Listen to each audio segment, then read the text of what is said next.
আপনি কি চট্টগ্রামে আন্তর্জাতিক প্রশিক্ষণপ্রাপ্ত ডেন্টাল বিশেষজ্ঞ সার্জন ডাক্তার খুঁজছেন?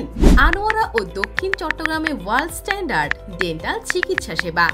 ডাক্তার আহসানুদ্দিন আহমদ চৌধুরী, সাবেক বিভাগীয় প্রধান, ডেন্টাল বিভাগ, ইসলামী ব্যাংক হাসপাতাল, চট্টগ্রাম। চিকিৎসা ও সেবাসমূহ: tooth filling, scaling, root canal চিকিৎসা, মাড়ির চিকিৎসা, দাঁত প্রতিস্থাপন, আঁকাবাঁকা উঁচু নিচু দাঁতের চিকিৎসা এবং সকল ডেন্টাল সার্জারি। এছাড়াও থাকছে উন্নত প্রযুক্তি সমৃদ্ধ চিকিৎসা সুবিধা, digital dental X-ray, digital camera ও 3D মনিটর, ইপেক্স, এন্ডোপ্রো এবং লাইট কিওর টেকনোলজি। রোগী দেখার সময় প্রতিদিন দুপুর 3টা থেকে রাত 8টা। বিশ্বমানের ডেন্টাল কেয়ারের জন্য আজই যোগাযোগ করুন 01856 005650 নম্বরে।